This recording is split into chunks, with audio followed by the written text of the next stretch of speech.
মানুষের স্বভাব হলো, মানুষ একটা অপরাধ করার পর যখন লজ্জা হয় নিজেকে নিজে ভৎসনা করে, আমি কি করলাম, কাজটা তো আমি অন্যায় করে ফেলেছি, ভুল হয়েছে, আমি তো গুনাহ করে ফেলেছি। ঈমান থাকলে তার ভিতরে অপরাধ বোধের অদৃশ্য দাহনে তাকে জ্বালাতে থাকে, আত্মসমালোচনা হয়। হ্যাঁ, এটা যখন হয় তখন তার কাজ হলো তওবা করে ফিরে আসা।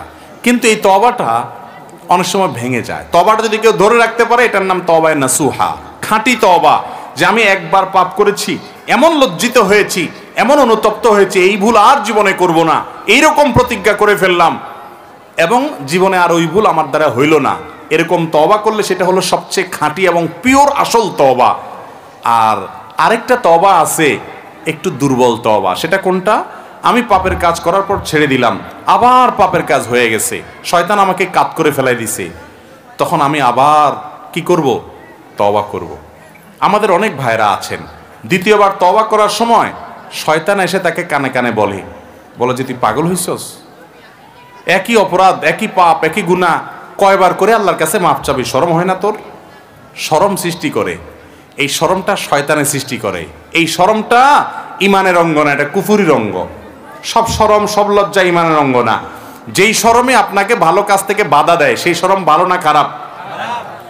আপনার গোসল ফরজ হয়েছে, স্বপ্নদোষ হয়েছে, যুবক মানুষ গেছেন আত্মীয় স্বজনের বাড়িতে বেড়াইতে, এখন যদি তাদের কাছ থেকে লুঙ্গি চান, লুঙ্গি নিয়ে যান নাই, লুঙ্গি চান এবং যায় সবাই সামনে পুকুরে জুবজুবায়া গোসল করেন, বাথরুমে ঢুকে গোসল করেন, তাহলে শরমের কথা কি বলবে সবাই?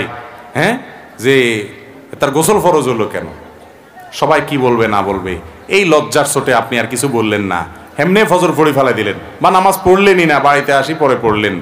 এই লজ্জাটা কি ইমানের অঙ্গ না কুফুরির অঙ্গ? যেই লজ্জা আপনাকে আল্লাহর নির্দেশ পালন করা থেকে দূরে রাখে, এই লজ্জাটা ইবলিসে সৃষ্টি করে।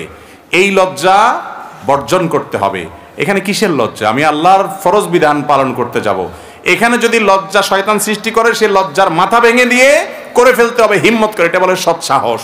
সৎসাহস যদি দেখায় করতে পারেন, কে কি মনে করলে করুক, আমি ফরজ নামাজ তো ছাড়তে পারি না, আমার জীবন চলে গেল ছাড়তে পারি না, আল্লাহ আমাকে শাস্তি দিবেন, সেই জন্য আল্লাহর ভয়ে সমস্ত লজ্জার মাথা খেয়ে, এই অন্যায় লজ্জা, বেহুদা লজ্জার মাথা খেয়ে আমি যদি কাজটা করি, এটা হলো প্রশংসার দাবিদার। ঠিক না ঠিক?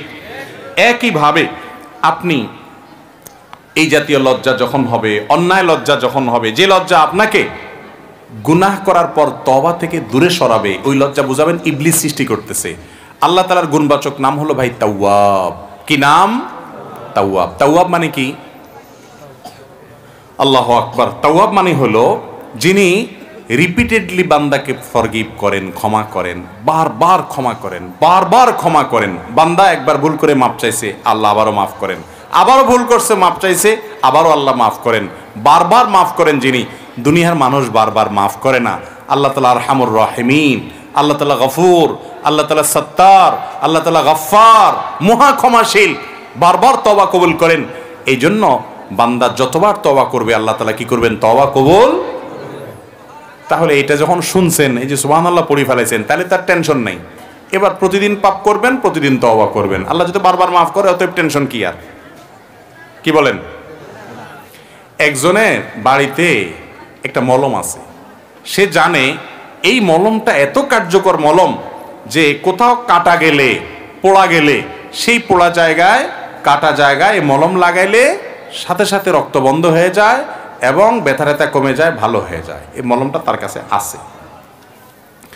তো এই জন্য সে প্রতিদিন ছুরি নিয়ে হাত কাটে আর মলম লাগায়, আগুনে আঙ্গুল লাগায়, পোড়ে, আর পোড়া গেলে এরপরে মলম লাগায়। এরা আপনি কি বলবেন? বেচারার মাথার দোষ আছে, ডাক্তার দেখানো দরকার। ঠিক না বে ঠিক? আরে ভাই, মলম তো ভুলে কাটা গেলে, ভুলে পোড়া গেলে তখন লাগানোর জন্য। তুমি ঠান্ডা মাথায় ইচ্ছাকৃতভাবে এটা করে যদি তুমি মলম লাগাও, তাহলে তুমি অসুস্থ মানুষ। ঠিক তেমনি ভাবে যে ব্যক্তি মনে করে আল্লাহ তো বারবার মাফ করবে, তাহলে আমি পাপ করতেই থাকি, এ হলো বেপরোয়া। এর মাফ হওয়ার সম্ভাবনা কম, কারণ বান্দা যখন ভয়ে সন্ত্রস্ত হয়ে মাফ চায়, তখন আল্লাহ মাফ করে। আর যদি বেপরোয়া হয়ে যায়, কিছু না, আল্লাহ তো মাফ করবই। এরকম কিছু লোক আছে নিজেরা খুব বেশি ইমানদার মনে করে যে আরে আল্লাহ মাফ করবে, অসুবিধা নেই। বন্ধু বান্ধবরা বিশেষ করে আকাম কুকাম করার সময় আপনাকে ফুসলাবে, বলবে যে আরে আল্লাহ মাফ করে দিবে, কিছু হবে না, এক টান দে। আছে না নাই? এক টান দে, আল্লাহ মাফ করবে। হুজুর ওয়াজ করছে শুনোস নাই, আল্লাহ বারবার ক্ষমা করে, বারবার ক্ষমা করে, বেটা প্রতি টানে মাফ চাবি। এরকম বন্ধু যদি থাকে তাহলে বুঝবেন এই বন্ধু ইবলিসের দোসর। এই বন্ধু আপনাকে জাহান্নামে নেবে, এই বন্ধু আপনাকে নষ্ট করবে, এই বন্ধুর সঙ্গ আপনি ত্যাগ করবেন।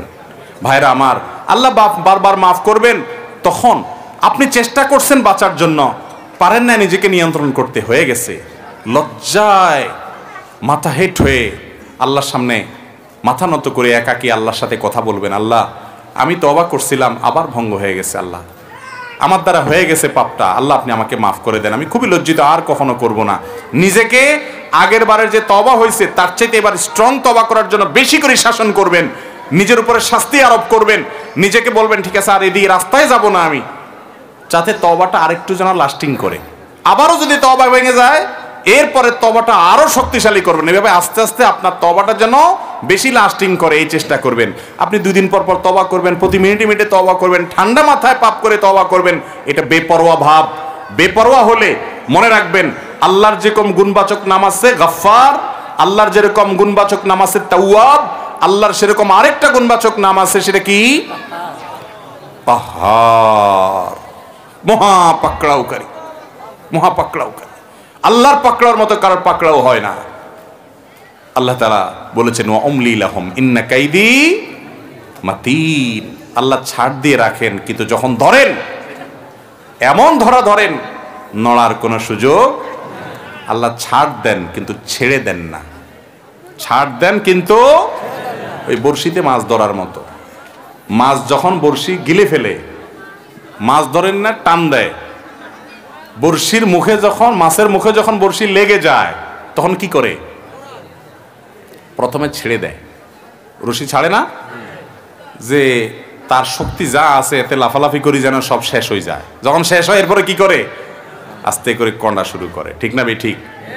তো মাছ আলা যেরকম ছাড় দেয় কিন্তু একসাথে ছেড়ে দেয় না, আমার মালিকও ছাড় দেন কিন্তু ছেড়ে দেন না। ও অপরাধকারী ভাই আমার, আল্লাহ তাআলা ক্ষমাশীল, এই কথা শুনে বেপরোয়া হয়ে যায়েন না।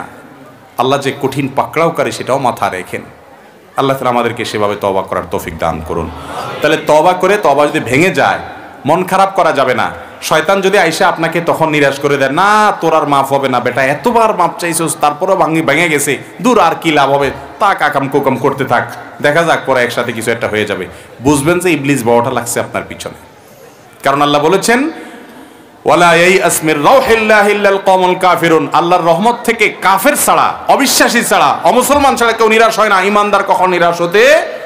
আল্লাহ বলেছেন লা তাকনাতু মির রাহমাতিল্লাহ, বান্দা আল্লাহর রহমত থেকে নিরাশ হয়ো না। আমাদের অনেক ভাইরা আছেন বলে এত পাপ করছি, এত অপরাধ করছি, এত মেয়ের সাথে হারাম সম্পর্ক করেছি, এত অন্যায় করেছি, আমার বোধহয় মাফটা বার হবে না রে।